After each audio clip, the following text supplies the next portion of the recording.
Baik, bismillahirrahmanirrahim. Assalamualaikum warahmatullahi wabarakatuh.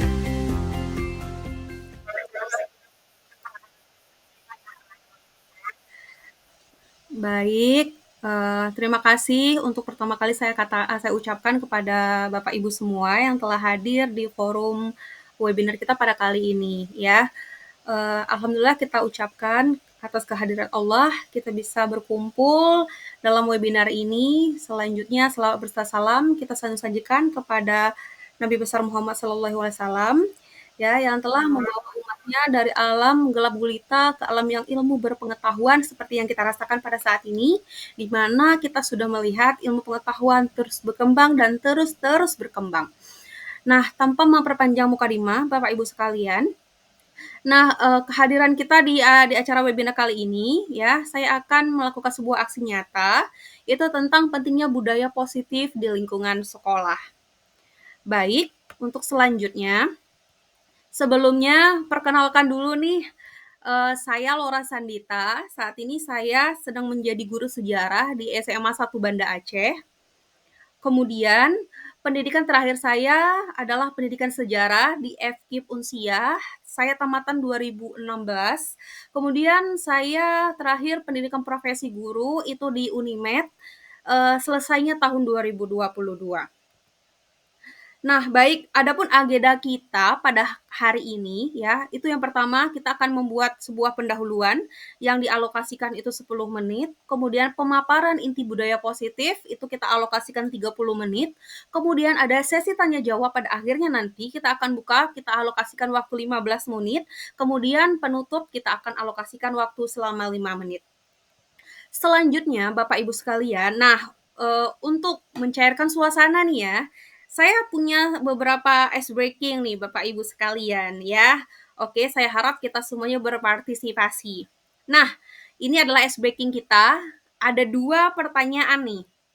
Ya, ada 2 pertanyaan. Kira-kira Bapak Ibu, pertanyaan yang nomor 1 nih, ada yang mau jawab kira-kira? Iya, iya silahkan Ibu Anggi. Oh, Bu Suwarni, iya. Oh, soalnya Ibu Anggi juga raise hand ya. Oke, boleh Ibu Suwarni dulu, silakan Ibu nomor berapa? Nomor 1?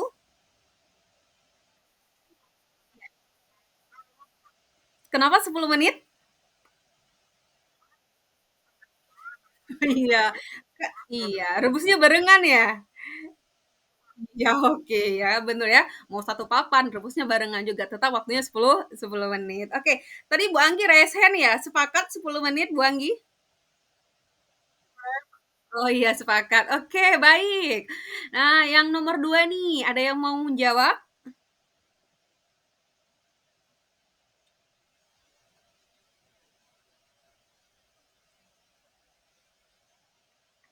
Ayo, kira-kira ya silakan Ibu Anggi lagi, silakan.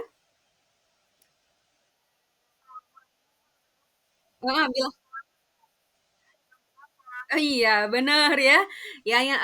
Pelanggan yang terakhir dia adalah seorang yang buta, bukan bisu. Jadi dia tinggal bilang aja, "Mbak, saya pengen kacamata," gitu kan. Jadi langsung dia dapatkan keinginannya. Oke, tepuk tangan dulu nih untuk kita semua nih, ya. Ya, oke. Nah, untuk selanjutnya nih ya, ada lagi nih, coba silakan. Untuk pertanyaan selanjutnya, nah ini pertanyaan nomor 3. Kira-kira ada yang mau menjawab? Iya, silakan Ibu Rahma. Ibu Rahma, nomor berapa? Di mute. Halo, bagaimana dengan Ibu Rahma atau Ibu Reni? Iya ya, jawabannya bukan E ya? Oh iya, oke ada 5 huruf dalam kalimat abjad ya, kata abjad A, B, J, A, D. Iya, huruf kelima itu huruf terakhir berarti D ya, bukan huruf di E. Oke, berarti konsentrasi Bu Rahma, bagus. Ibu Reni sama Bu Suwarni, jawabannya sama D? Atau jangan-jangan bilang sepakat ya, D ya, oke baik. Nah kita lanjut nih di soal nomor 4, kira-kira 4 ini ada yang mau menjawab? Iya, silakan Ibu Suwarni. Heeh. Iya, baik, baik, baik, baik. Iya, baik, dan iya, tidak ada jawaban yang salah ya, Bapak Ibu ya. Iya, berapa? Mhm. Oh gitu, oke. Oh, Anda analisisnya ini ya, berbeda ya dengan analisis yang saya harapkan begitu, tapi itu benar juga sih ya. Oke, oke, ada pendapat yang lain boleh juga itu. Berarti kita buat dua dua jawaban ini ya. Tetap balik 10 ya, bawa jasadnya gitu ya, oke. Ada, jawaban yang lain? Ada yang punya pemikiran yang lain?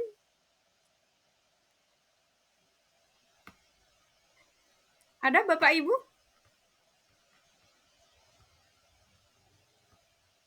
Oh sebentar ya, ini ada teman kita yang mau gabung. Oke. Oke, selamat datang Ibu Julia. Nah, bagaimana, nomor 4? Ada jawaban yang lain? Biasanya nih kalau kita hubungan sama sejarah, ada kalimat begini, "Mati satu, tumbuh seribu." Ya kan? Nah, mati satu tumbuh seribu. Kalau yang mati satu berarti tumbuh seribu. Itu tadi ada 10 orang. Yang meninggalnya satu kan, yang gugur satu kan. Berarti bisa jadi yang balik ke markas itu adalah 1009 orang. Karena yang gugur satu orang begitu. Ya, oke. Nah, yang terakhir nih soal yang nomor 5. Kira-kira yang soal nomor 5 nih ada yang mau jawab? Ya, silahkan Ibu Jaitun. Mute Bu Jaitun.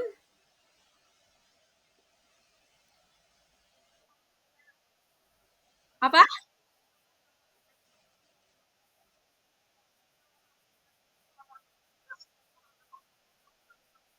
3, oke baik. Ada yang sepakat Bapak Ibu? 3 adik laki-lakinya? Atau satu? Iya, kenapa Bu Rahma satu?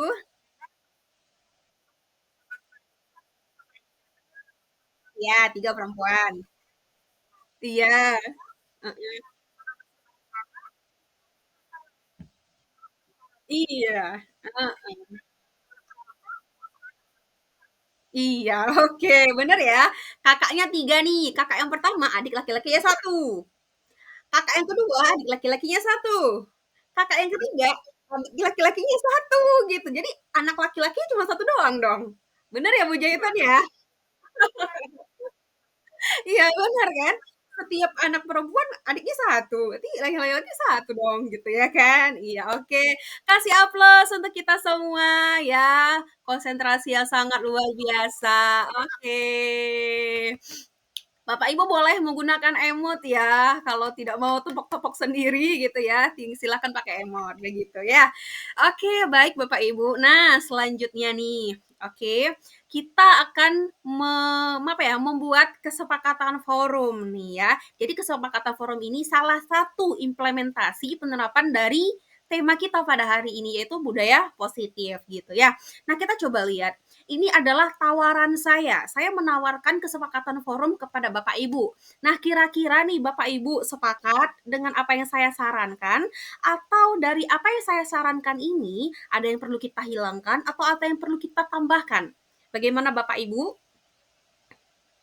Kita sepakat untuk saling menghargai, kita sepakat untuk bijak menggunakan HP ya, kita bisa silent atau kalau ada yang perlu kita kita izin untuk mengangkat boleh silakan. Kita sepakat untuk menciptakan suasana yang aman dan nyaman ya, kita sepakat, kita semangat dan ikut berpartisipasi penuh ya.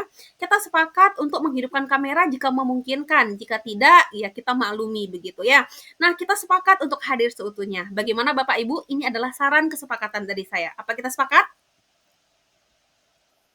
Sepakat ya, baik. Oke, kita sepakat. Nah, untuk selanjutnya, nah kita masuk ke kegiatan inti nih ya.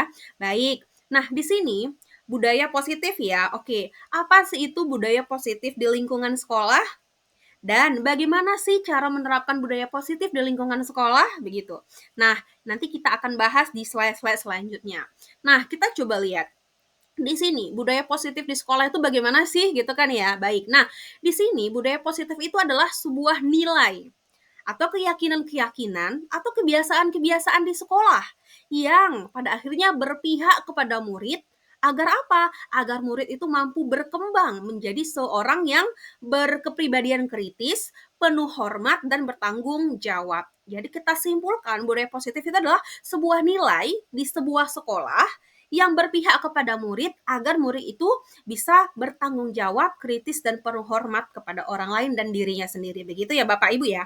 Nah, selanjutnya kalau kita lihat apa saja sih poin-poin inti dalam materi webinar kita pada kali ini? Baik. Nah, ternyata ada 6 konsep inti budaya positif Bapak Ibu. Yang pertama, kita akan membahas disiplin positif di sini.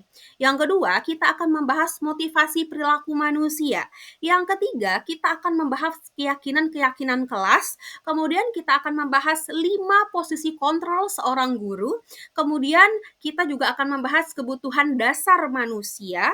Dan yang terakhir kita akan membahas segitiga restitusi. Nah, kita akan bahas satu-satu ya Bapak Ibu ya. Baik, nah untuk yang pertama kita akan membahas yang namanya disiplin positif. Baik, nah secara umum nih Bapak Ibu ya, secara umum disiplin positif itu adalah sikap sadar ya untuk taat dan patuh terhadap nilai-nilai yang kita percaya. Itu adalah tanggung jawab kita begitu. Jadi makanya kita disiplin gitu ya. Jadi sikap sadar untuk taat terhadap sesuatu yang kita anggap itu tanggung jawab kita begitu. Nah, tapi nyatanya disiplin itu pada umumnya itu dikaitkan dengan sesuatu yang seperti taat tertib ya, atau disiplin itu dikaitkan dengan tata tertib, dikaitkan dengan keteraturan, dikaitkan dengan kepatuhan dan pada akhirnya disiplin itu dikait-kaitkan dengan hukuman yang pada akhirnya hal ini itu akan bernuansa negatif begitu. Nah, tapi sementara menurut Ki Hajar Dewantara disiplin positif itu adalah self disiplin atau mendisiplinkan diri ya. Jadi menurut Ki Hajar Dewantara, disiplin itu adalah sesuatu mengontrol diri sendiri dengan sekeras-kerasnya. Terus Ki Hajar juga bilang, kalau kita tidak mampu mendisiplinkan diri sendiri, maka orang lainlah, penguasa lainlah yang akan mendisiplinkan kita gitu. Wow, ternyata Ki Hajar Dewantara sampai segitunya ya pemikirannya. Nah, sehingga Ki Hajar Dewantara mengatakan disiplin itu harus dari diri sendiri. Harus muncul motivasinya dari diri sendiri, harus sadar diri, bukan dari eksternal. Disiplin itu bukan karena orang lain, tapi karena diri sendiri, begitu ya. Oke, baik. Selanjutnya kita coba lihat. Sebetulnya konsep disiplin itu bagaimana sih, begitu ya. Nah, kita coba lihat konsep disiplin itu ada dua. Ada konsep disiplin, ada disiplin yang akan mengarah kepada identitas kegagalan, ada disiplin yang akan mengarahkan kepada identitas kesuksesan atau berhasil disiplinnya itu. Kita coba lihat. Nah, disiplin yang akan mengarahkan kepada identitas kegagalan itu seperti hukuman, disiplin hukuman, kemudian ada penghargaan. Kalau disiplin yang mengarahkan kepada identitas kesuksesan itu ada konsekuensi dan ada restitusi. Kita coba lihat. Kenapa sih hukuman ini mengarahkan kepada kegagalan? Disiplin itu bisa gagal gitu. Nah, kita coba lihat. Karena sebuah hukuman itu di mana murid akan menyembunyikan kesalahan karena udah takut dihukum nih kan. Jadi dia menutupi kesalahan-kesalahannya sehingga ya kesalahannya itu akan berlanjut dan tidak menemukan solusi begitu. Nah, kemudian kenapa hukuman ini mengarahkan kepada disiplin yang gagal? Karena hal ini akan membuat siswa yang dihukum itu trauma, akan merasa malu. Jadi disiplin itu dia stuck di situ, tidak akan berlanjut begitu. Nah, kemudian kenapa hukuman ini juga menggagalkan disiplin itu karena ya siswa yang kita hukum itu merasa tidak nyaman dan takut begitu ya. Nah, selanjutnya, nah sebaliknya nih, kenapa penghargaan itu ya malah membuat disiplin itu mengarahkan kegagalan gitu ya? Karena penghargaan itu sebetulnya tidak efektif ya Bapak Ibu ya. Kenapa? Karena itu bisa merusak hubungan satu siswa dengan siswa yang lain. Kenapa?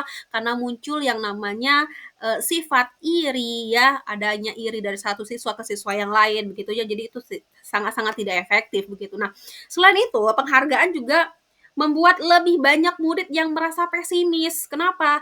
Karena dalam sebuah perlombaan atau dalam sebuah kelas deh, satu kelas itu ada 30 orang, yang dapat hadiah cuma satu orang. Ya, berarti 29 orang itu lebih banyak murid yang merasa pesimis. yang merasa dirinya lebih rendah, yang merasa dirinya itu ya nggak ada apa-apanya gitu. Nah, jadi akhirnya apa? Akhirnya lebih banyak hal negatifnya di sana daripada hal positifnya, yang dapat hadiah nih cuma satu orang gitu. Nah, sementara yang dapat hadiah ini juga bisa memunculkan sifat sombong begitu, dan itu bukanlah sesuatu disiplin yang baik begitu ya. Jadi hukuman dan penghargaan itu bisa mengarahkan sebuah disiplin, mengarahkan kepada identitas kegagalan begitu. Nah, kita beralih ke disiplin yang sukses ya. Sebuah disiplin yang kita arahkan akan menjadi sukses itu ada dengan cara memberikan konsekuensi dan menerapkan restitusi. Nah, konsekuensi itu bagaimana gitu ya, kita coba lihat. Nah, konsekuensi itu ya di mana gara-gara konsekuensi siswa itu mampu menghormati peraturan ya. Kalau misalnya dia tahu kalau peraturannya begini berarti konsekuensinya begini. Berarti mereka akan menjaga disiplin mereka begitu. Nah, dengan konsekuensi ini murid juga mendapatkan penguatan jangka pendek. Walaupun jangka pendek, tapi mereka punya penguatan di sini daripada tidak sama sekali begitu ya. Nah, kemudian konsekuensi ini juga bisa membuat siswa muncul stimulus respon. Artinya gini loh, munculnya stimulus respon. Kita buat sebuah peraturan, siswa tahu, oh kalau kita langgar, saya bakal dapat konsekuensi begini nih. Ya, jadi mereka memikir bahwasanya ini ada sebab akibat. Kalau kalau saya lakukan ini, saya akan mendapatkan ini. Kalau saya lakukan ini, saya akan mendapatkan ini. Jadi muncul stimulus respon, begitu ya. Jadi hal ini bisa mengarahkan disiplin untuk kesuksesan, begitu ya, walaupun jangka pendek. Nah, selanjutnya untuk restitusi. Nah, sekilas Bapak Ibu, restitusi ini adalah sebuah proses di mana seorang guru menyadarkan murid atas kesalahan dia. Jadi guru mensadarkan siswa kalau dia melakukan sebuah kesalahan begitu. Nah, hal ini menjadikan seorang murid itu sadar dengan adanya restitusi, siswa tuh sadar akan kesalahan dia. Jadi dia bisa mengontrol dirinya sendiri begitu. Nah, restitusi ini juga bisa membuat siswa itu mencari solusi atas masalah dia sendiri dan akan bertanggung jawab setelah itu begitu. Nah, selain itu restitusi ini juga mampu membuat siswa menghormati dirinya dan menghormati orang lain. Nah, maka bisa kalau kita lihat, kita simpulkan bahwasanya konsep disiplin yang mengarah ke identitas gagal itu bisa kita sebut dengan disiplin negatif. Dan sebaliknya, disiplin yang mengarah kepada identitas sukses itu disebut dengan disiplin positif. Begitu ya Bapak Ibu ya. Baik, selanjutnya kita coba lihat poin yang kedua. Poin pertama tadi kita sudah selesai, disiplin positif. Kita lanjut ke poin kedua. Inti yang kedua adalah motivasi manusia. Motivasi manusia di sini artinya Bapak Ibu, seorang siswa melakukan sesuatu itu karena ada alasan. Mereka melakukan sesuatu karena ada motivasinya. Begitu ya. Nah, kita coba lihat. Kita lihat ada dua motivasi manusia yang bersumber atau berasal dari eksternal. Artinya, siswa melakukan sesuatu itu karena orang lain atau karena sesuatu yang di luar dari dirinya. Dan ada juga motivasi murid melakukan sesuatu karena dalam dirinya sendiri begitu. Nah, kita coba lihat yang dari eksternal ya, motivasinya itu ada dua. Yang pertama, seseorang melakukan tindakan itu karena untuk menghindari tidak kenyamanan atau menghindari hukuman. Artinya, ketika siswa melakukan sesuatu itu karena dia tidak ingin dihukum, karena dia tidak ingin merasa tidak nyaman. Jadi dia melakukan itu. Artinya yang dia lakukan itu karena orang lain, karena sesuatu di luar dari dirinya, maka dikatakan eksternal begitu. Nah, eksternal yang kedua adalah ketika seorang manusia melakukan sesuatu itu karena ada alasan mendapatkan sebuah hadiah kah, mendapatkan imbalan kah, mendapatkan penghargaan dari orang lain kah, begitu. Jadi sesuatu itu dia lakukan karena di luar, karena orang lain, karena di luar dari dirinya begitu. Nah, sementara yang internal ya, internal itu adalah sebuah tindakan yang terjadi untuk menjadikan orang tersebut seperti apa yang dia inginkan. Untuk apa? Untuk menghargai diri dia ya, dengan nilai-nilai yang dia anggap percaya. Artinya apa? Seseorang melakukan sebuah tindakan itu karena dia yakin yang dia lakukan itu adalah sebuah keyakinan yang bagus gitu. Jadi artinya apa? Dia melakukan sesuatu karena motivasi diri dia sendiri, dari dalam diri dia sendiri, tanpa ada pengaruh dari pihak luar begitu. Nah, dari ketiga motivasi ini ternyata ini adalah pendapat dari Dian Gosen. Jadi Dian Gosen mengatakan ada 3 loh motivasi manusia untuk melakukan sesuatu, yaitu yang pertama, melakukan sesuatu karena hukuman, menghindari hukuman, melakukan sesuatu karena berharap imbalan atau hadiah, melakukan sesuatu karena dia yakin yang dilakukan itu adalah nilai-nilai yang dia percaya adalah baik. Begitu ya Bapak Ibu ya. Baik, selanjutnya kita coba lihat. Nah, poin ketiga. Poin ketiga ini tentang keyakinan kelas. Oke, kita coba fokus Bapak Ibu. Pertanyaannya, mengapa sih harus keyakinan kelas? Kenapa tidak peraturan kelas saja? Begitu kan ya. Sebelum-sebelumnya ya, kita banyak mendengar peraturan kelas, bukan keyakinan kelas. Begitu. Kita coba lihat, kenapa harus keyakinan kelas? Nah, di sini kita bisa melihat perbedaan antara keyakinan kelas dengan peraturan kelas, Bapak Ibu. Nah, kalau keyakinan kelas itu adalah kesepakatan ya, Bapak Ibu ya. Kesepakatan yang dibuat bersama antara guru dengan murid untuk menciptakan lingkungan belajar yang positif di dalam kelas. Jadi konsepnya itu adalah kesepakatan bersama ya.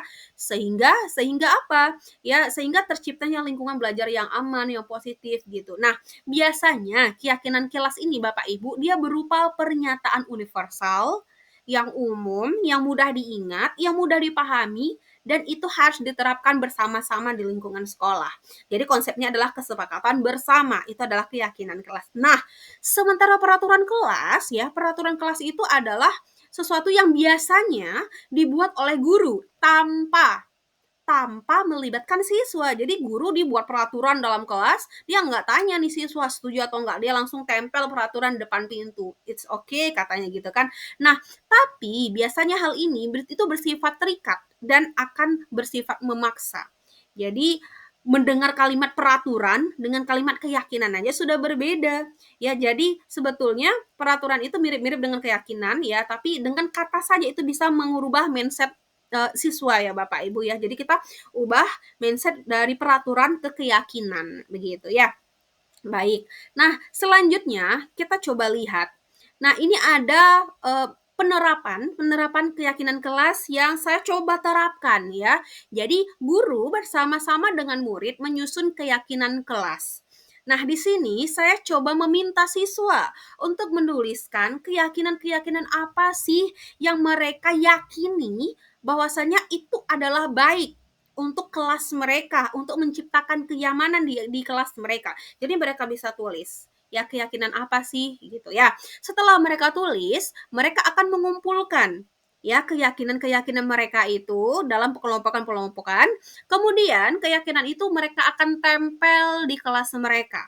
Sehingga rangkaian penyusunan keyakinan kelas sudah terproses di sini. Nah, sehingga muncullah yang namanya keyakinan kelas. Nah, dari proses ini muncul beberapa keyakinan kelas. Ada 6 keyakinan kelas yang ada di kelas ini. Yang pertama, kelas ini sepakat bahwasanya mereka harus saling menghargai. Mereka sepakat untuk menggunakan HP dengan bijak. Mereka sepakat untuk masuk kelas tepat waktu. Mereka sepakat untuk angkat tangan jika ingin bertanya atau ingin berpendapat. Mereka sepakat untuk jujur dan bertanggung jawab. Dan terakhir mereka sepakat untuk keluar kelas itu minimal 2 orang saja. Ini adalah hasil keyakinan kelas yang saya coba terapkan di kelas. Begitu ya Bapak Ibu ya. Baik, selanjutnya kita coba lihat. Nah, bagaimana sih pembentukan keyakinan kelas itu? Ya, bagaimana cara membentuk keyakinan-keyakinan kelas? Baik, kita coba lihat. Ada beberapa cara supaya keyakinan kelas itu bisa terbentuk, Bapak Ibu. Yang pertama, kita buat keyakinan kelas berbentuk kalimat yang lebih abstrak dari peraturan. Ya, kalau peraturan itu kan biasanya dia langsung to the point gitu kan. Ini lebih abstrak, lebih lebih jangkauannya lebih luas gitu ya. Atau bahasa lainnya keyakinan kelas itu berupa kalimat-kalimat yang universal, yang umum begitu ya. Nah, kemudian dibuat dalam bentuk kalimat positif Bapak Ibu. Jangan yang pakai kalimat negatif. Misalnya ini kan mereka buat keyakinan kelas. Keyakinan kelasnya itu mereka sepakat bahwasanya jangan buang sampah sembarangan. Kalimat jangan itu adalah kalimat negatif. Jadi buatlah di kalimat positif atau jangan buang sampah sembarangan menjadi buanglah sampah pada tempatnya begitu. Nah, kemudian ya cara pembentukan yang lainnya itu kita buat keyakinan kelas itu kesepakatan kelasnya itu sedikit saja sehingga mereka tuh mudah untuk memahami ya utamakan kualitas daripada kuantitas begitu. Nah kemudian sesuaikan Ya, kesepakatan itu dengan kondisi kelas, dengan kondisi sekolah agar hal ini mudah untuk diterapkan begitu. Dan yang terakhir, kita berharap semua warga sekolah atau semua warga kelas itu ikut terlibat dalam pembuatan keyakinan kelas agar mereka merasa ini adalah tanggung jawab bersama-sama begitu. Nah, jika semuanya ini terlaksana, maka keyakinan kelas akan mudah terbentuk ya Bapak Ibu ya. Nah, baik. Selanjutnya nih, kita masuk ke dalam poin keempat dalam materi ini ya. Nah, poin keempat itu adalah posisi kontrol seorang guru. Nah, ini yang paling menarik nih menurut saya. Jadi, Bapak Ibu, ada 5 posisi kontrol seorang guru ternyata. Ya, yang pertama kita coba lihat ternyata guru itu posisinya sebagai penghukum loh sekali-sekali gitu. Atau kadang-kadang seorang guru juga posisinya sebagai teman atau bahkan juga kadang-kadang guru itu posisinya sebagai pembuat rasa bersalah gitu.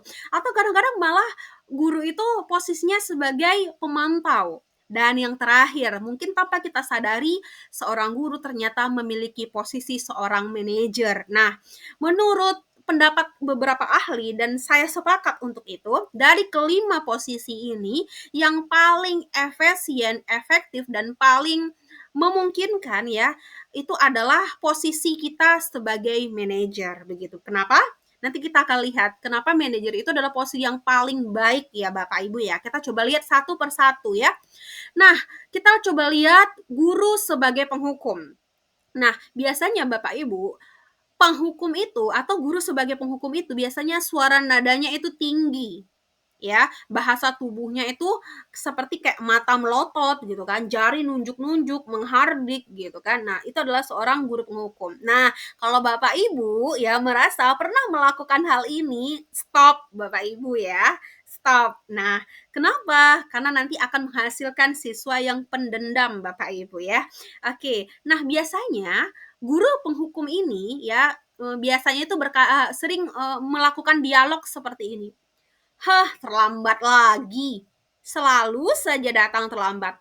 Kapan kamu bisa datang tepat waktu? Nah, dengan kalimat-kalimat ini adalah kalimat seorang penghukum, Bapak Ibu ya. Nah, sehingga hasilnya yang dihasilkan itu adalah siswa itu kemungkinan besar akan marah, Bapak Ibu. Marah dalam hati walaupun dalam hati tapi juga bisa dia ungkapkan gitu dan bahkan ini akan membuat siswa menjadi seorang pendendam ya dan bersifat agresif. Nah, jadi kalau misalnya Anda guru nih, pergi sekolah, bannya itu aman-aman aja, ban kendaraannya aman-aman aja ya, tapi waktu pulang sekolah, tiba-tiba ada kempes tuh. Nah, coba lihat, sebelum-sebelumnya itu kita pernah nggak menjadi seorang penghukum bagi siswa kita? Jangan-jangan karena itu ya, oke. Nah, kemudian ada posisi lain nih, guru sebagai pembuat rasa bersalah. Nah, guru sebagai pembuat rasa bersalah ini Bapak Ibu, biasanya nada suaranya itu seperti memelas, halus, sedih gitu kan. Bahasa tubuhnya itu merapat dan melunak kepada siswa, kondisi lesu, hening gitu ya. Nah, biasanya dialog yang biasa dilakukan oleh seorang guru pembuat rasa bersalah itu seperti ini Bapak Ibu. Ibu sangat kecewa banget nih ke kamu. Ibu sangat-sangat kecewa. Kenapa sih kamu lakukan ini? Nah, kalau dengan nada memelas seperti ini, itu tandanya posisinya saat itu Bapak Ibu sedang menjadi seorang guru pembuat rasa bersalah. Hasilnya bagaimana? Ya, hasilnya kita coba lihat. Murid akan merasa bersalah, akan merasa gagal, dan nggak sanggup untuk membahagiakan orang lain. Itu akan membuat dia semakin terpuruk. Dan itu terlihat tidak baik Bapak Ibu ya. Oke, kita coba lihat posisi yang lain Bapak Ibu. Nah, di sini ada posisi guru sebagai teman begitu ya. Nah, sebagai teman itu biasanya seorang guru nada suaranya itu ramah, terdengar akrab, ya suka bercanda dan bahasa tubuhnya itu merapat kepada murid. Ya baik dengan matanya, dengan senyumannya kita bisa lihat itu ya Bapak Ibu ya. Nah, biasanya dialog guru sebagai teman itu atau posisi guru sebagai teman itu biasanya seperti ini. Adi, ayolah, bagaimana sih kamu ini? Kemarin kamu sudah janji loh ke Bapak. Iya kan? Kenapa kamu terlambat lagi sekarang? Sambil tertawa ringan. Nah, dengan tindakan seperti ini, dengan dialog seperti ini, siswa akan menganggap guru itu adalah teman dia. Hasilnya bagaimana? Ya, hasilnya ada dua Bapak Ibu. Yang pertama, ada dampak negatifnya dan ada dampak positifnya. Negatifnya apa? Negatifnya, siswa itu akan merasa berharap, bergantung kepada gurunya. Nah, khawatirnya apa? Khawatirnya jika suatu saat ketika siswa menganggap gurunya adalah teman dan dia sudah berharap, tapi tiba-tiba pada saat itu gurunya tidak mampu menolongnya, tidak bisa diharapkan siswa itu akan kecewa. Nah, positifnya apa? Positifnya di sini siswa akan semakin terbuka kepada guru, semakin akrab kepada guru, dan akan menjalin komunikasi yang baik begitu. Nah, berarti guru sebagai teman ini ada baik, ada tidaknya. Jadi tergantung Bapak Ibu untuk memposisikan diri, begitu ya. Nah, baik, posisi selanjutnya adalah sebagai pemantau ya. Guru ternyata juga sebagai pemantau. Guru sebagai pemantau itu biasanya memiliki nada suara yang datar, Bapak Ibu ya. Suaranya datar, bahasa tubuhnya formal gitu. Nah, biasanya akan muncul dialog seperti ini kalau guru sebagai pemantau ya. Kamu terlambat 15 menit. Apakah kamu sudah mengerti konsekuensi yang harus dilakukan bila terlambat? Nah, suaranya datar dan tubuhnya itu formal, bahasa tubuhnya formal. Nah, hasilnya bagaimana Bapak Ibu? Ya, kita coba lihat hasilnya. Murid dapat memahami konsekuensi dari apa yang dia lakukan, ya. Namun, ya siswa tidak nyaman karena itu. Ya, karena dipantau, dia tahu kalau dia lakukan ini konsekuensinya itu gitu kan, tapi dia tidak nyaman dengan itu. Ya, hampir sama dengan penghukum, ya, tapi bedanya apa? Ya, bedanya kalau pemantau ini dia memberikan konsekuensi, bukan hukuman. Begitu ya. Nah, lanjut. Posisi guru yang terakhir nih sebagai manajer. Kita coba lihat Bapak Ibu ya. Guru sebagai manajer itu biasanya suara nadanya itu terdengar tulus, ya, bahasa tubuhnya itu tidak kaku dan mudah mendekat ke murid. Berarti combine ya dari beberapa yang tadi ya. Kita coba lihat. Biasanya guru sebagai manajer itu akan mempersilahkan muridnya mempertanggungjawabkan perilakunya. Biasanya guru akan mendorong murid tersebut agar menemukan solusinya. Nah, posisi ini telah merujuk atau telah mengarah kepada restitusi yang tadi. Guru berusaha untuk menyadarkan siswa, ini tindakan kamu salah loh, gitu kan. Ayo, solusinya apa sekarang? Kamu berani bertanggung jawab tidak? Gitu. Nah, dengan melakukan restitusi, yang kita harapkan adalah terciptanya identitas positif dari siswa. Siswa sadar, oh dia salah, gitu, dan berhasil memperbaikinya sehingga muncullah siswa yang mandiri, begitu ya Bapak Ibu ya. Nah, hasilnya, ya ini tadi hasilnya adalah gara-gara kita menjadi seorang manajer, gara-gara kita seorang guru menjadi manajer, murid itu akan bertanggung jawab dalam menyelesaikan masalahnya, dan tetap harus didampingi dengan seorang guru, begitu ya Bapak Ibu ya. Nah, baik, selanjutnya bagaimana sih contoh penerapan posisi guru sebagai manajer? Kita coba lihat. Nah, di sini kita ada beberapa dialog. Ada beberapa dialog kalau kita pengen menjadi seorang manajer begitu. Misalnya nih, apa keyakinan kelas yang kamu masih ingat gitu? Ya kan? Keyakinan kelas apa sih yang sudah kamu langgar? Apa kamu bersedia memperbaikinya? Apa rencana kamu untuk memperbaiki hal ini? Nah, dengan dialog-dialog seperti ini, itu ternyata posisinya saat itu kita sedang menjadi manajer loh Bapak Ibu. Ya, mungkin Bapak Ibu pernah menerapkan tapi mungkin belum belum mengarah ya, belum memahami kalau itu adalah posisi guru sebagai manajer. Begitu ya Bapak Ibu ya. Baik, kita coba lihat selanjutnya.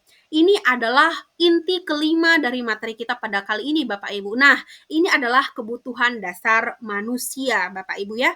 Kita coba lihat. Ketika seorang murid melakukan kesalahan Bapak Ibu, ya, itu karena mereka gagal memenuhi kebutuhan dasar mereka. Ya, kemungkinan besar bukan karena mereka bandel, bukan karena mereka itu nakal, tapi karena mereka berusaha untuk memenuhi kebutuhan mereka karena kebutuhan yang mereka inginkan itu belum terpenuhi. Begitu ya. Nah, kemudian Bapak Ibu, selanjutnya, nah ada 5 kebutuhan dasar manusia, Bapak Ibu. Kita coba lihat. Yang pertama adalah kebutuhan untuk penguasaan.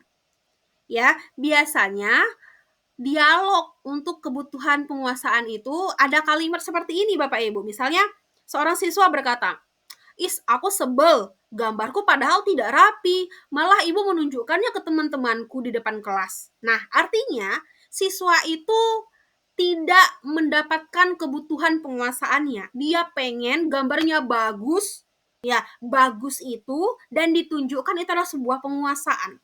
Ya, jadi karena gambar dia jelek, jadi kebutuhan dia tidak terpenuhi. Begitu. Makanya dia komplain gitu. Aku sebel gitu ya. Oke, kemudian kebutuhan dasar manusia yang selanjutnya adalah kebutuhan akan kesenangan. Ya, jadi ada dialog seperti ini nih. Ibu guru bilang, aku tidak boleh bersenandung saat mengerjakan tugas.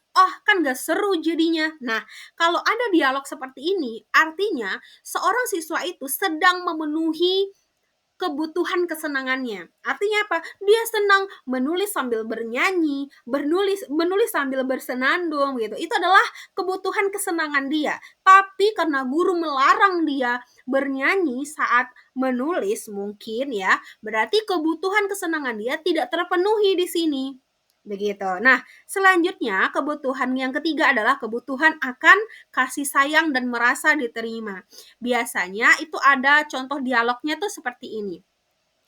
Ibu guru tidak menyapa aku hari ini, padahal kan aku pakai jepitan rambut baru. Nah, artinya di sini siswa membutuhkan pemenuhan kebutuhan rasa kasih sayang dan merasa diterima. Artinya apa? Seorang guru jika perhatian kepada siswanya, maka siswa itu akan mendapatkan kebutuhan kasih sayang. Tapi nyatanya siswa ini tidak mendapatkan sapaan itu. Ya, makanya kebutuhan kasih sayang itu tidak terpenuhi. Ya, makanya dia kesel, menggerutu begitu ya. Kemudian, kebutuhan yang keempat itu adalah kebutuhan akan kebebasan. Nah, biasanya akan muncul dialog seperti ini Bapak Ibu. Aku bosen. Masa belajarnya cuma gitu-gitu aja, cuma dengerin guru aja gitu kan. Berarti artinya apa? Dia pengen bebas, dia pengen ada sesuatu yang lain, dia bosan dengan satu hal gitu. Jadi kalau ini terjadi berarti siswa itu kebutuhan kebebasannya itu tidak terpenuhi Bapak Ibu ya. Nah, yang terakhir itu adalah kebutuhan untuk bertahan hidup. Ya, untuk bertahan hidup. Nah, jadi untuk bertahan hidup itu biasanya kebutuhan yang berhubungan dengan sandang, pangan, dan papan. Oke, untuk kebutuhan dasar manusia ini kita coba ambil contoh. Misalnya nih, ada seorang siswa, ya, ada seorang siswa di dalam kelas tiba-tiba merebut makanan teman lainnya, begitu. Ya kan? Tiba-tiba jadi heboh satu kelas gitu, tiba-tiba guru datang. Ketika guru datang, ya kita nggak boleh langsung memarahi siswa tersebut. Misalnya nih si Adi ini berebut makanan temennya lainnya gitu kan. Kita nggak boleh langsung ngejudge Adi ini nakal, Adi ini salah, nggak bisa. Kita harus lihat dulu Bapak Ibu, sebetulnya kebutuhan apa yang berusaha dipenuhi oleh Adi. Jangan-jangan Adi sedang memenuhi kebutuhan kesenangan dia misal. Ya kan? Adi tuh menunjukkan bahwasanya dia senang ketika mengganggu temannya, dia senang memakan makanan temannya, berarti dia sedang memenuhi kebutuhan kesenangan gitu kan. Atau jangan-jangan malah Adi pengen menunjukkan ke penguasaan. Misalnya nih, kita mengira bahwasanya Adi itu sedang menunjukkan penguasaan. Dia senang ketika orang lain takut sama dia, berarti dia sedang memenuhi kebutuhan penguasaan begitu. Nah, atau mungkin jangan-jangan Adi ingin bertahan hidup.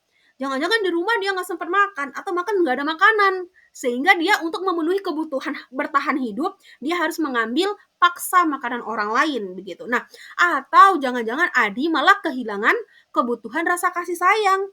Misalnya nih di rumah ibu bapak Adi sibuk bekerja, jadi nggak sempat buat sarapan, nggak sempat ngasih bekal. Akhirnya apa? Hilang rasa kasih sayang, mencari perhatian dengan temannya, mencari perhatian dengan gurunya gitu. Makanya rebut tuh makanan. Atau jangan-jangan Adi sedang memenuhi kebutuhan kebebasannya. Ya, di mana Adi dengan merasa bebas pengen makan apa aja dari temannya, tapi dengan melakukan kesalahan. Begitu ya Bapak Ibu ya. Nah, itu dia. Jadi kalau ada siswa melakukan sebuah kesalahan, kita nggak boleh langsung menghukum, nggak boleh langsung mengejat, tapi selidiki dulu kebutuhan apa sih yang sedang dipenuhi oleh siswa tersebut. Begitu ya Bapak Ibu ya. Baik, selanjutnya ada poin ke-6, sesi terakhir nih ya Bapak Ibu ya. Nah, di sini ada segitiga restitusi, begitu ya. Nah, apa sih segitiga restitusi itu? Tadi kita udah sempat membahas sedikit. Restitusi itu adalah tindakan seorang guru atau tindakan orang tua ya, untuk menyadarkan siswa bahwasanya dia salah. Dia harus cari solusi, dia harus bertanggung jawab atas tindakannya. Nah, berarti kalau secara umum, ya, segitiga restitusi itu adalah sebuah proses Bapak Ibu, sebuah proses dialog yang dilakukan oleh guru atau orang tua agar dapat menghasilkan murid yang mandiri. Mandiri bagaimana? Mandiri dalam bertanggung jawab dan menyelesaikan masalahnya. Oke, kita coba lihat. Segitiga restitusi itu tahapannya ada 3 Bapak Ibu. Yang pertama, seorang guru harus mampu menstabilkan identitas siswa. Artinya apa? Ketika siswa sedang melakukan kesalahan, kita harus netralkan kondisinya. Kita tidak boleh memojokkan dia, kita tidak boleh mengintimidasi dia, tapi kita netralkan dulu. Ya kan? Jadi buat dia tidak merasa bersalah dulu di cerita, kita netralkan. Nanti kita akan cari tahu cara menstabilkannya bagaimana. Yang kedua, setelah kondisi itu stabil, baru kita validasi tindakan yang salah. Ingat Bapak Ibu, salah tetap salah. Kita harus tegaskan itu, ya. Salah tetap salah, ya. Tapi kita tidak memojokkan dia, ya. Dan kalau kita sudah memvalidasi kesalahan dia, sudah menyatakan dia salah, maka hal yang terakhir yang kita lakukan adalah menanyakan apakah tindakan dia itu berhubungan dengan keyakinan kelas. Kita kaitkan, kita tanyakan apakah tindakannya itu melanggar keyakinan kelas atau tidak, begitu. Nah, akhirnya ya, segitiga restitusi ini bukan, Bapak Ibu ya, sekali lagi saya tegaskan, bukan untuk menebus kesalahan Bapak Ibu, tapi belajar dari kesalahan. Nah, tujuannya ya untuk menghasilkan murid yang mandiri dan bertanggung jawab dalam menyelesaikan masalahnya, begitu. Nah, kita coba lihat tahapan penerapan segitiga restitusi. Tahap yang pertama tadi adalah menstabilkan identitas. Kita membuat seimbang kondisinya.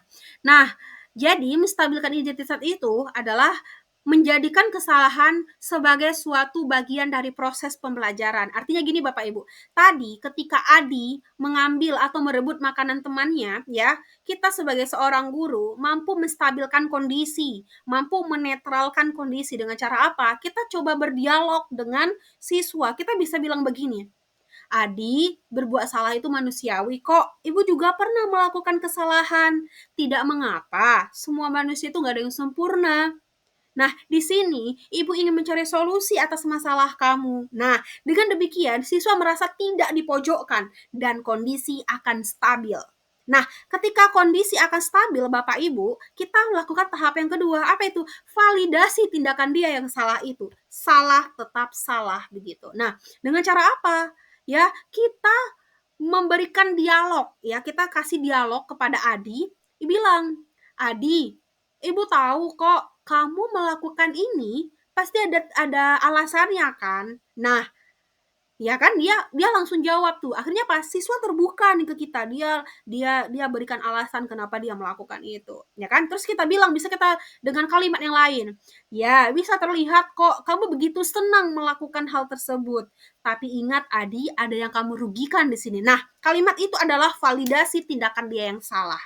Kita tetap menetralkan, kita tidak pojokkan dia, tapi tetap bilang kalau tindakannya itu salah, tindakannya itu merugikan orang lain, bahkan fatal untuk orang-orang di sekitar dia, begitu. Nah, setelah dia merasa, dia sadar dia salah, Bapak Ibu, tindakan kita selanjutnya adalah menanyakan keyakinan kelas. Kita sebagai guru mampu mengaitkan antara keyakinan kelas atau kesepakatan kelas yang mereka buat ya bersama dengan kita tadi itu dengan tindakan dia itu. Ya, kita harus mengaitkan itu sehingga munculnya sadar diri gitu. Nah, jadi seorang guru itu mampu berdialog, ya bisa melakukan dialog seperti Adi, apa kamu masih ingat keyakinan kelas kita? Kira-kira keyakinan kelas apa sih yang belum kamu tunjukkan? Apakah tindakan kamu itu mencerminkan keyakinan kelas kita? Nah, dengan begitu siswa itu akan sadar bahwasanya dia salah dan berusaha untuk mencari solusi dan mempertanggungjawabkan kesalahannya. Begitu Bapak Ibu ya. Nah, kemudian Di sini saya ingin berbagi Bapak Ibu ya, pada sesi ini saya ingin berbagi pengalaman budaya positif saya. Saya sudah melakukan dialog segitiga restitusi Bapak Ibu ya. Nah, di sini saya punya 2 kasus Bapak Ibu.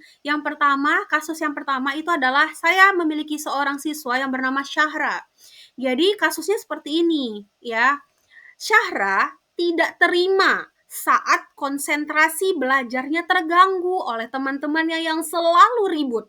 Sehingga emosi Syahra tidak terkontrol dan begitu marah. Ya kan? Akhirnya apa? Akhirnya dia marah-marah menciptakan sebuah kegaduhan di dalam kelas. Nah, ini saya kemarin melakukan dialog segitiga restitusi dengan Syahra dengan Zoom meeting juga, dengan Gmeet juga ya, virtual kami ya. Nanti coba kita lihat ya Bapak Ibu ya. Saya tampilkan cuplikannya sedikit ya. Kemudian kasus yang kedua Bapak Ibu, saya memiliki seorang siswa yang bernama Nadia. Jadi Nadia ini sering tidak membantu teman-temannya piket kebersihan kelas saat pulang sekolah, sehingga membuat teman-temannya itu merasa kesal sama Nadia karena nggak pernah bantuin piket nih ceritanya kan. Nah ini juga saya bisa melakukan dialog segitiga restitusi menggunakan virtual dengan Nadia, begitu ya Bapak Ibu ya. Nah, sebelumnya ini saya ingin tampilkan Bapak Ibu segitiga restitusi saya. Apa kira-kira nampak Bapak Ibu? Belum ya? Oh, sebentar saya stop dulu. Oke, yang ini saya coba share lagi ya. Sebentar. Ini kita coba share. Kira-kira Bapak Ibu apakah nampak? Nampak? Oh ya, baik, baik, baik. Kita coba mulai. Apakah terdengar Bapak Ibu? Terdengar? Tadi Bu dengar dari guru bahasa Indonesia katanya kamu marah-marah ya sama Indra. Apakah benar? Benar Bu. Kenapa kamu bisa semarah itu? Pasti kamu punya alasannya kan? Kenapa? Coba sini cerita sama ibu. Kenapa? Gini Bu, Syara paling gak suka kalau ada kawan yang ribut waktu di kelas, waktu Syara belajar, karena itu bisa mengganggu konsentrasi Syara. Oh begitu, wajar sih kalau kamu marah. Mungkin kalau ibu di posisi kamu juga ibu bakal marah. Ya gimana gak marah coba kan ya, kalau misalnya kita lagi belajar terus digangguin begitu. Terus kamu lakuin apa kepada Indra? Syara marah Bu, sampai mengeluarkan kata-kata kasar dan meneriaki Indra karena Syara sudah menegurnya berapa kali dan mengingatkannya, tetapi dia tidak peduli, bahkan tidak mendengarkannya. Wah, begitu. Tapi kira-kira menurut kamu tindakan kamu ini benar tidak? Tidak, Bu. Nah, kamu masih ingat tidak bagaimana keyakinan kelas kita? Masih dong, Bu. Nah, kira-kira nih, keyakinan kelas mana yang sudah kamu langgar, Syahra? Saling menghormati antar teman kan, Bu? Iya, benar sekali. Nah, jadi menurut kamu menghormati sesama teman itu penting tidak? Penting sih, Bu. Nah, terus sebaiknya tindakan kamu harusnya gimana ke Indra? Ya, Syahra mungkin harus lebih sabar. Nah, jadi kalau udah tahu begitu, kamu bersedia tidak untuk memperbaiki masalah ini? Bersedia, Bu.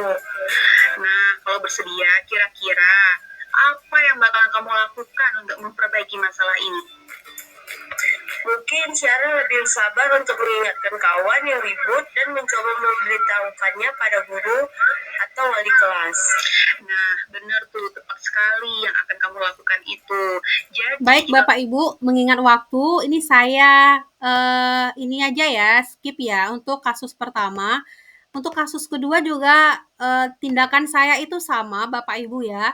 Saya berusaha untuk menetralkan suasana. Apakah itu benar? Kita coba lihat sekilas saja Bapak Ibu. Ya, tadi teman-teman kamu. Ya. Nadia, tadi teman-teman kamu jumpain ibu loh. Mereka ngeluh nih ke kamu, katanya kamu nggak pernah ikut nih pulang sekolah. Apakah itu benar? Ya benar Bu. Nah, sering tidak ikut piket itu apakah tindakan yang benar, Nadia? Tidak Bu. Baik. Nah, Nadia, melakukan kesalahan itu manusiawi kok. Ibu juga pernah melakukan sebuah kesalahan. Tapi yang terpenting adalah kita bisa belajar dari kesalahan itu agar tidak mengulanginya lagi. Benar tidak? Benar Bu. Nah, kalau begitu kita cari solusinya sama-sama ya. Baik Bu.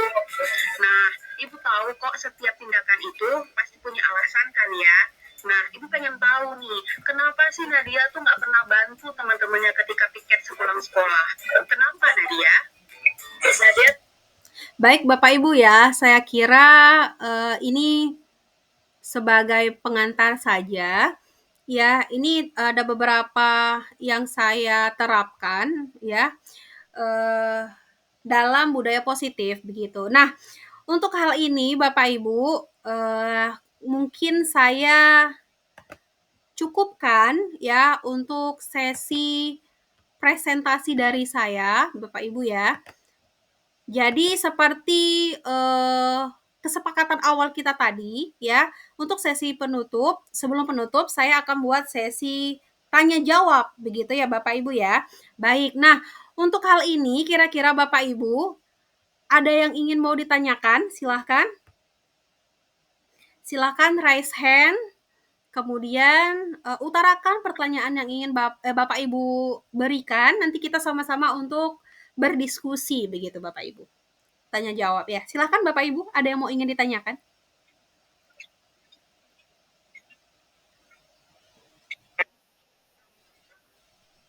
Ya, Bapak Baldi, gimana? Ada yang ingin mau ditanyakan, Bapak?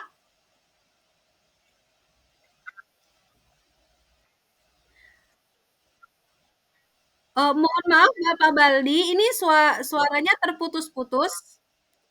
Bapak Ibu, apakah cuma saya yang mendengar suaranya terputus-putus? Bapak Baldi, ini Bu Julia juga resen. Terputus-putus ya. Mohon maaf, Bapak Baldi, kita coba Bu Julia dulu ya. Ada Bu Putri juga yang sudah resen. Pak Baldi boleh di kolom chat aja Pak Baldi kalau misalnya suaranya terputus-putus ya. Oke, baik, silakan untuk Ibu Julia. Silakan Ibu Julia. Iya, ya, terdengar dengan jelas Bu Julia, silakan. Assalamualaikum warahmatullahi wabarakatuh. Iya, iya, silakan. Iya, baik. Iya,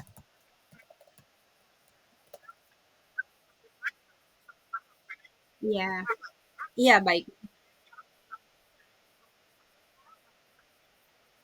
Nah, ya.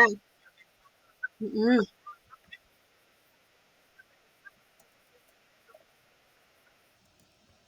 Oke, oke, baik. Sebentar ya Bapak. Mm-mm. Heeh.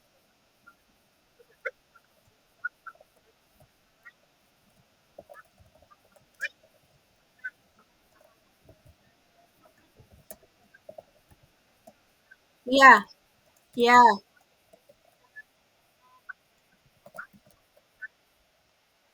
iya. Mm-mm. Iya, oke. Baik, baik Ibu. Waalaikumsalam warahmatullahi wabarakatuh. Sebentar ya Bu, saya coba rangkumkan ya. Bentar.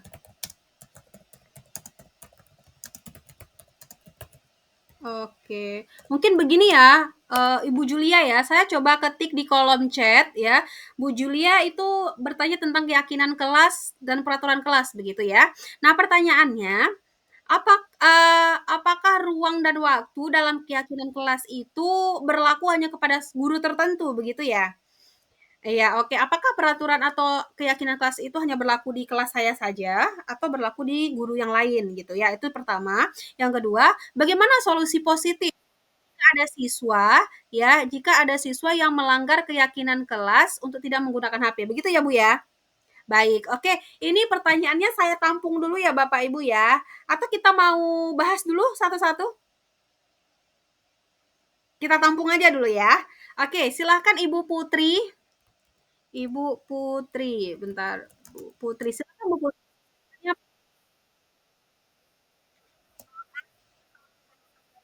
Sudah sangat jelas Ibu, silahkan.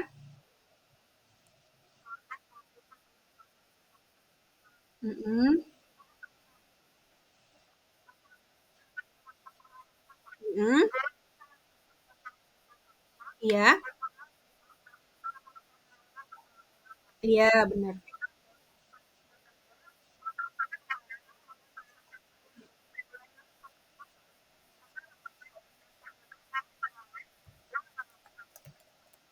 Oke, sebentar ya Bu, saya coba rangkumkan ya. Bagaimana sikap kita terhadap guru senior ya, guru senior yang masih menerapkan apa tadi Bu? Menerapkan eh, hukuman ya?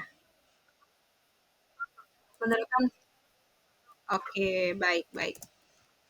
Hukuman baik. Oke, silakan Ibu Rahma, raise hand ya. Ada yang ingin ditanyakan Ibu? Assalamualaikum warahmatullahi wabarakatuh. Iya, iya, iya, iya. Mhm, mhm,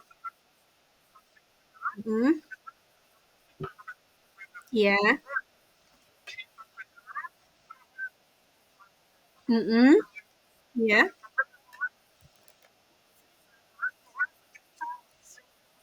iya, iya, mhm, mhm.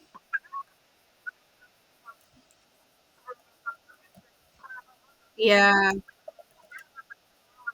iya, oke oke. Solusinya bagaimana gitu ya? Oke, oke. Oke, sama-sama Ibu. Oke, Bapak Ibu ini sudah ada 3 pertanyaan ya. Satu, 2, 3, 4. Oh, ada Bapak Baldi juga nih. Bapak Baldi mengatakan bahwasanya pertanyaannya dalam hukum internasional. Waduh, bagaimana prinsip segitiga restitusi itu diterapkan ketika melibatkan negara yang berbeda dengan sistem hukum yang berbeda pula? Bagaimana pengadilan menentukan yurisdiksi dan hukum mana yang akan oke. Kita akan bahas satu-satu ya Bapak Ibu. Kira-kira nih untuk pertanyaan Ibu Julia, Bapak Ibu, ada yang punya pengalaman, atau ada yang mau berbagi pengalaman untuk pertanyaan dari Bu Julia? Apakah ada? Tadi pertanyaannya yang pertama saya ulangi Bapak Ibu ya. Ketika seorang guru melakukan keyakinan kelas di kelasnya, apakah itu berlaku untuk guru tersebut saja atau berlaku untuk guru yang lain? Itu pertanyaan yang pertama. Pertanyaan yang kedua, jika sudah dibuat keyakinan kelas untuk tidak menggunakan HP saat belajar, tapi ternyata siswa ada aja yang menggunakan HP. Nah, solusi positifnya itu bagaimana? Bagaimana kira-kira Bapak Ibu ada yang ingin berbagi pengalaman atau berbagi pendapat untuk menjawab ini? Iya, silakan Ibu Rahma. Oh, ketekan. Waduh, saya kira mau bantu saya jawab ini. Aduh. Iya, kira-kira ibu-ibu, bapak-bapak yang lain gimana? Ada yang bisa menanggapi?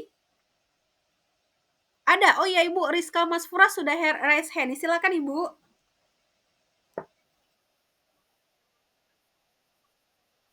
Baik. Mm-mm. Iya, baik, tidak mengapa. Mm-mm. Iya, silahkan Ibu, nggak apa-apa. Oh, iya. Mm-mm.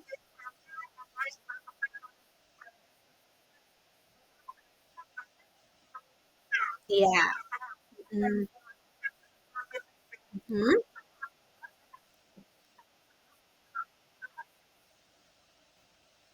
BK saja, begitu.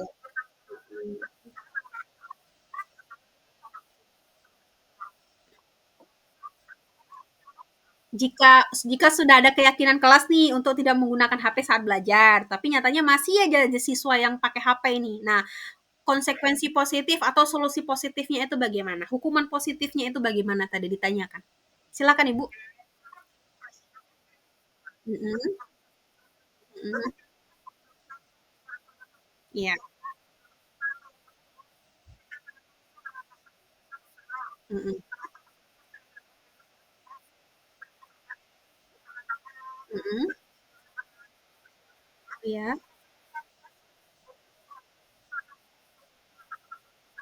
Mm-mm,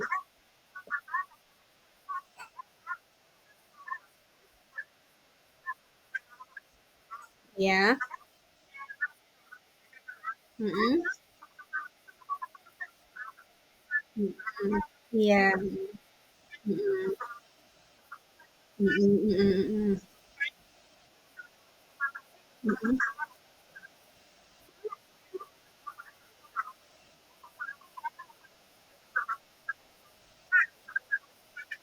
mm-mm, iya. Mm-mm, mm-mm,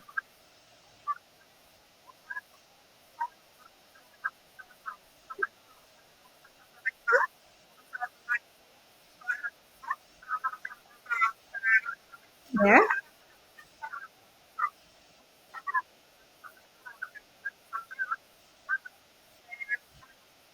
Mm-mm,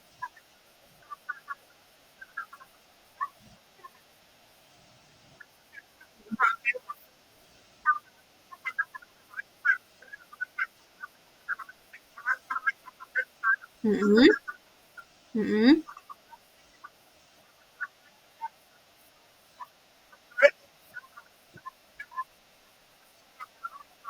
mm-mm,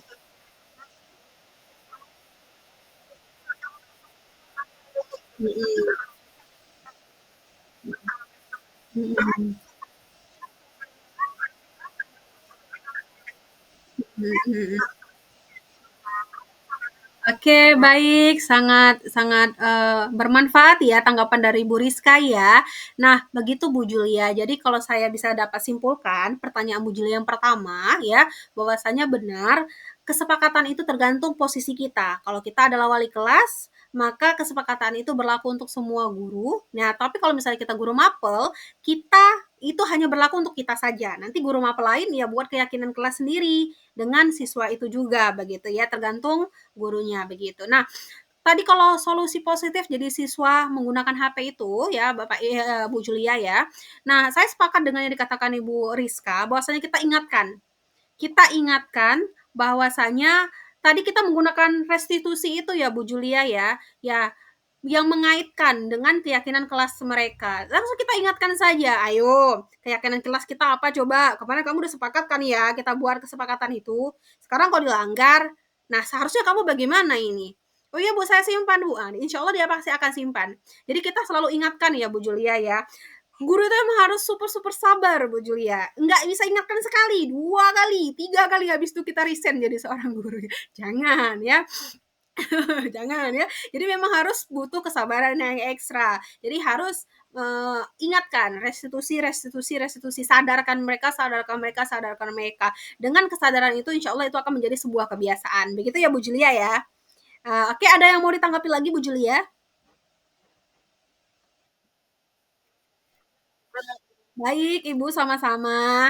Nah, pertanyaan selanjutnya ini dari Bapak Baldi nih. Waduh, ini tadi masalah hukum internasional lagi nih Bapak ya. Oke, saya ulangi coba ya Pak Baldi ya. Dalam hukum internasional, bagaimana prinsip segitiga restitusi diterapkan ketika melibatkan negara yang berbeda dengan sistem hukum yang berbeda pula? Bagaimana pengadilan menentukan yurisdiksi dalam hukum mana yang akan berlaku? Oke, mungkin saya ambil pemahaman dari pertanyaan Bapak Baldi ini ya. Bagaimana kalau misalnya restitusi itu tidak cocok dengan sebuah negara yang hukumnya berbeda atau bertentangan dengan hukum restitusi. Nah, Bapak Baldi, kalau menurut saya hukum restitusi ini jarang sekali bertolak belakang dengan negara manapun. Karena kalau saya pikir ya, tahap dari segitiga restitusi itu sepertinya itu ada sebuah hal yang baik, sebuah hal yang positif ya, sehingga mungkin tidak ada negara yang bertolak belakang dengan prinsip segitiga ini ya. Jadi karena kenapa? Karena segitiga restitusi ini dampaknya baik, prosesnya juga baik ya begitu. Jadi tidak akan bertolak belakang dengan hukum internasional manapun dari negara manapun. Begitu ya Bapak Baldi ya. Ini langsung saya skip aja ya karena mengingat waktu ya Bapak Baldi. Bagaimana Bapak Baldi? Apakah ada tanggapan Pak?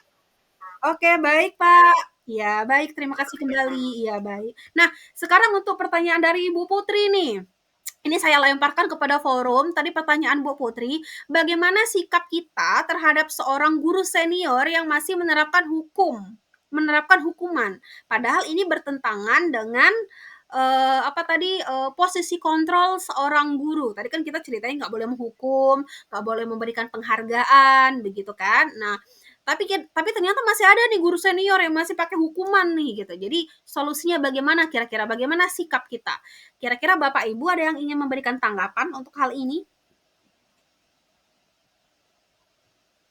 Mungkin ada pengalaman nih di sekolahnya ada guru senior ya kan, udah dibilang jangan pakai hukuman ya Bapak Ibu, jangan suruh hormat bendera ya Bapak Ibu, jangan suruh lari lapangan ya Bapak Ibu. Ternyata guru seniornya nggak peduli, tetap suruh lari 7 kali lapangan gitu karena kayak mana sikap kita nih sama guru senior yang begini nih gitu. Nah, ayo Bapak Ibu kira-kira gimana? Ada nggak solusi nih dari Bapak Ibu?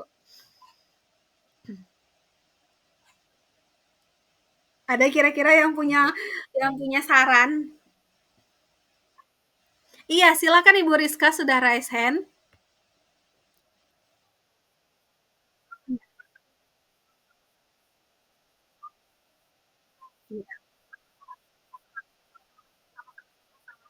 Iya, iya,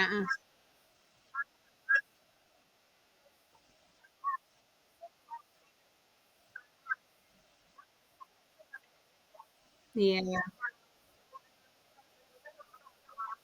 mhm, iya, iya,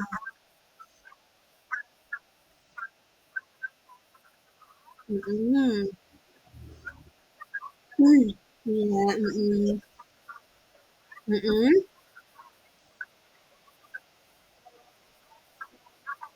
iya, baik, mhm,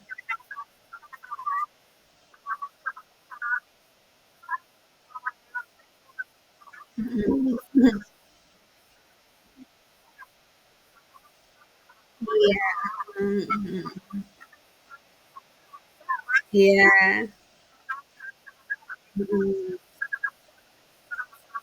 iya, iya,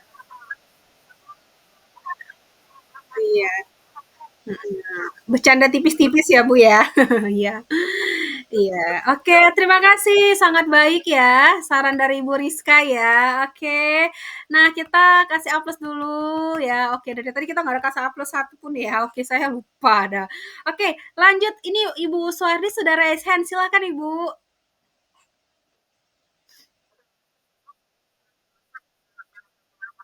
Mhm, iya, mhm, mhm, mhm,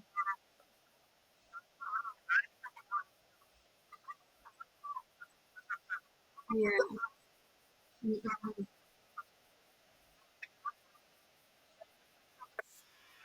iya, iya, mhm,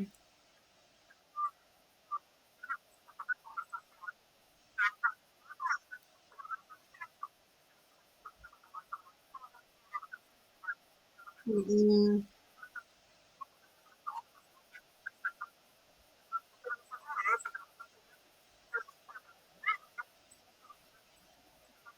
mhm,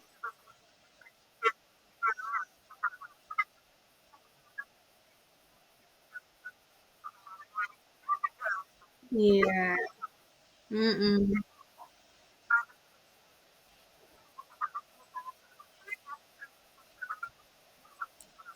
mhm, iya, mhm, iya,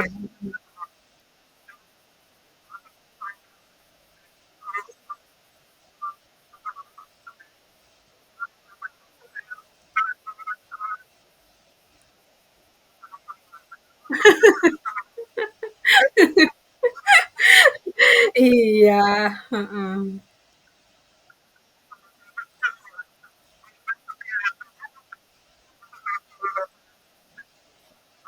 Oke, baik terima kasih Bu Suwarni, kita kasih aplaus dulu untuk Bu Suwarni ya.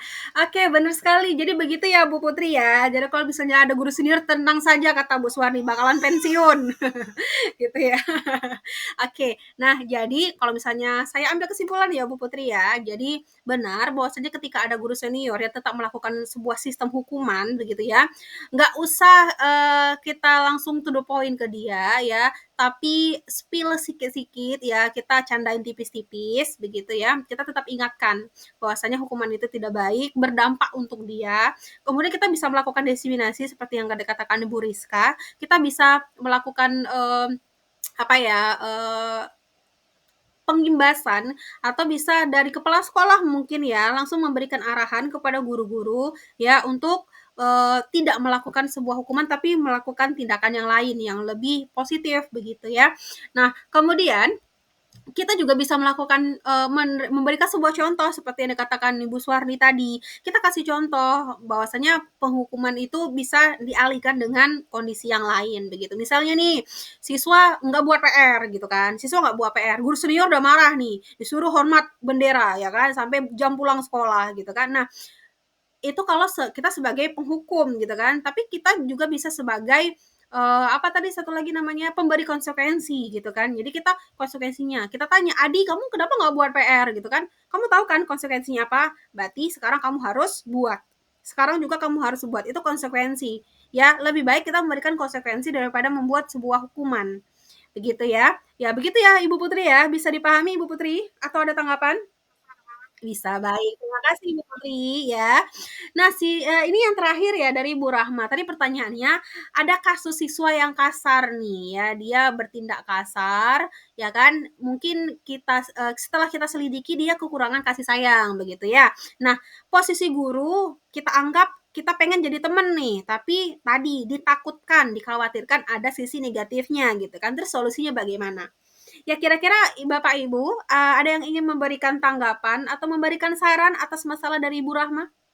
Ada siswa yang kasar, kemungkinan besar dia kekurangan kasih sayang. Kita sebagai guru pengen jadi temen nih, ya. Tapi kita takut ketika kita jadi temen, dia akan kecewa ketika suatu saat dia berharap kepada kita, meminta bantuan kita nggak bisa bantu gitu. Dia kecewa dan itu akan membuat dia makin buruk lagi. Nah, itu solusinya bagaimana? Kira-kira Bapak Ibu punya saran tidak atas masalah ini? Kira-kira gimana itu? Iya, silakan Ibu Mas Murah. Wah, seperti Ibu Mas Murah mentang-mentang guru BK dia banyak sekali pengalaman-pengalaman yang ingin dibagikan. Silahkan Ibu. Iya, silahkan, silahkan.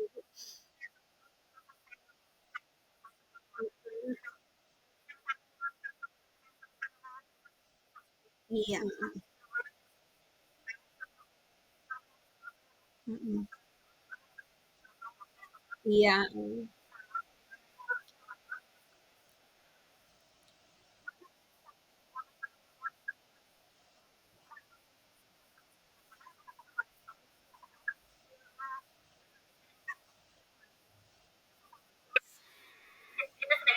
iya, mhm,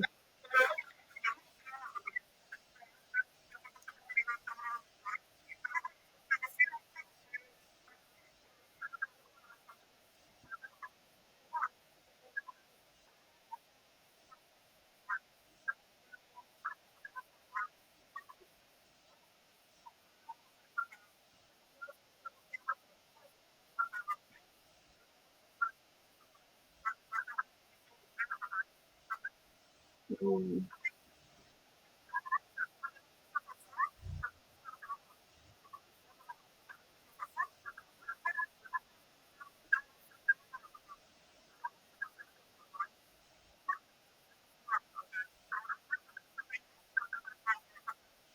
mhm. Iya, oke. Terima kasih ya Bu Rizka ya, kasih aplaus dulu Bu Rizka. Oke, Bu Reni. Bu Reni pecah suara juga akhirnya nih. Silakan Bu Reni. Bagaimana Bu? Iya, boleh. Boleh boleh, silakan Ibu.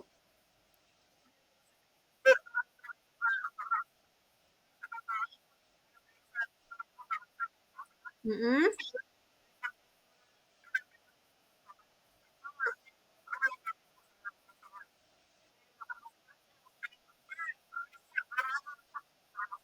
Iya.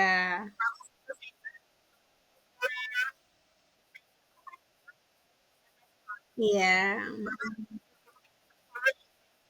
Oke.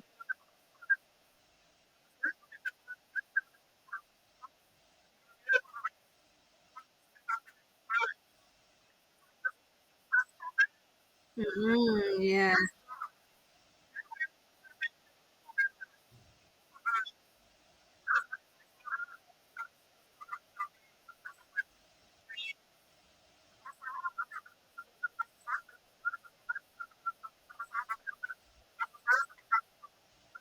Mhm.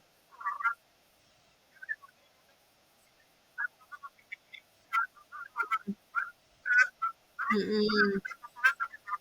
Mhm. Mhm. Mhm. Mhm. Mhm. Oke.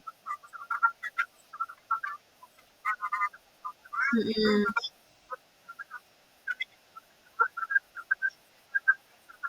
Mhm. Oke, kasih aplaus dulu untuk Bu Reni ya.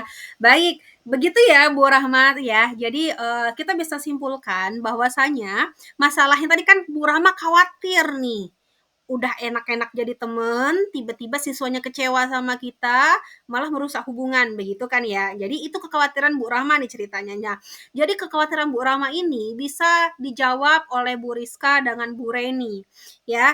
Jadi kalau misalnya ini kita langsung kasih batasan tadi, kalau Bu Rizka bilang kasih batasan, kita tidak hanya full, selama hidup dia, kita tetap menjadi seorang teman.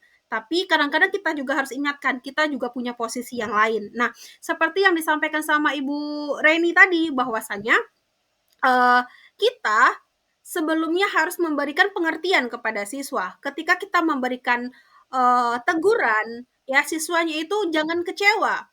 Ya, kita udah kasih wanti-wanti dari awal, "Nak, kita boleh berteman, saya terbuka, saya terbuka, ibu terbuka kepada kamu, kamu boleh bercerita apapun, kita sudah memposisikan kita sebagai teman, tapi tetap harus ambil kendali, kita berikan pengertian kepada siswanya. Tapi, Nak, jika suatu saat kamu melakukan sebuah kesalahan, kamu nggak boleh kecewa sama ibu, kamu nggak boleh marah dengan ibu, ya, kalau seandainya nanti ibu tegur kamu. Tapi ya ingat, kenapa? Ingat, salah tetap salah, berteman sama ibu boleh, ya kan? Kita jalin komunikasi bagus juga boleh, tapi ingat, yang salah tetap salah, itulah arti pertemanan. Kalau salah ya dilurusin kan gitu. Jadi saya sepakat dengan pendapat Bu Rizka sama Bu Reni, solusinya dua. Yang pertama kita beri batasan, yang kedua kita beri pengertian. Dua hal ini akan membuat mereka tidak akan kecewa dengan kita. Ya, semoga dua solusi ini ya bisa menjadi solusi dari kekhawatiran Bu Rahma untuk menghadapi siswa yang Ibu maksud begitu. Bagaimana Bu Rahma? Ada tanggapan? Iya. Oh iya. Mhm. Iya. Iya. Iya, oke, kasih aplaus dulu untuk kita semuanya. Oke, baik. Nah, eee, kira-kira ini kita udah tadi kita mulai jam berapa ya Bapak Ibu ya? Saya nggak lihat waktu tadi. Ada yang ingat tadi kita mulai jam berapa ya? Saya lupa juga. Tapi nggak apa-apa. Setengah lima ya? Oke, baik, nggak apa-apa. Nah, kira-kira Bapak Ibu, apakah ada yang masih perlu kita diskusikan atau ada yang ingin ditanyakan lagi? Ada? Ini Bu Raini masih resen apa pengen bertanya atau resen yang tadi? Yang tadi ya? Oh iya. Oke, kira-kira ada yang ingin bertanya lagi Bapak Ibu atau yang pengen kita diskusikan bersama? Diam tandanya tidak ada, begitu ya. Oke. Baik, sebelum itu saya mau bertanya dulu nih ya, saya ice breaking terakhir nih ya. Saya tidak kasih tampilan, tapi saya berikan pernyataan, Bapak Ibu silahkan dengarkan analisis dan berikan jawaban, begitu ya. Oke, pertanyaannya adalah, uh, Lora pergi ke sebuah warung. Di kantong Lora cuman ada uang 30.000. Di warung, Lora membeli mie Aceh dan es teh. Semua total belanjaan Lora adalah 13.000. Berapa uang kembalian yang akan Lora dapatkan? Kita ulangi. Lora pergi ke sebuah kedai. Di kantong Lora hanya ada uang 30.000. Di kedai, Lora membeli mie goreng dengan es teh. Semua total belanjaan Lora adalah 13.000. Pertanyaannya, berapa kembalian yang akan diterima oleh Lora? Iya, silakan Ibu Rahma. Iya, silakan.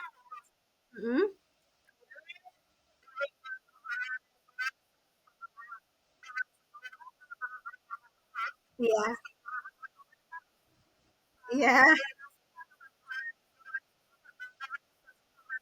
iya. Iya, oke, kasih aplaus terus deh.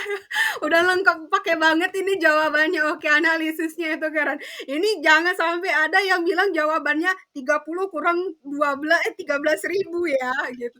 Nggak ada Bapak Ibu ya, uang pecahan 30.000 tuh nggak ada. Ya, paling paling mentok Lora tuh kasih duit 20.000 gitu kan. Baliknya 7.000 gitu ya. Oke. Oke, kasih aplaus dulu untuk kita semua. Alhamdulillah di akhir sesi semuanya senyum ya, jadi nggak tegang uratnya, jadi saya tidak merasa berdosa, begitu ya. Oke, baik Bapak Ibu, alhamdulillah dengan melihat suasana wajah Bapak Ibu, jadi saya merasa semangat ya, bahwasanya apa yang kita lakukan hari ini itu bermanfaat dan membahagiakan, saya berharap begitu ya Bapak Ibu ya. Oke, sebelum saya tutup, Bapak Ibu adakah ingin yang ditanyakan? Tidak ya? Diam tandanya tidak ada. Baik, kalau begitu Bapak Ibu, terima kasih atas waktunya ya. Saya izin ya, saya akhiri. Assalamualaikum warahmatullahi wabarakatuh.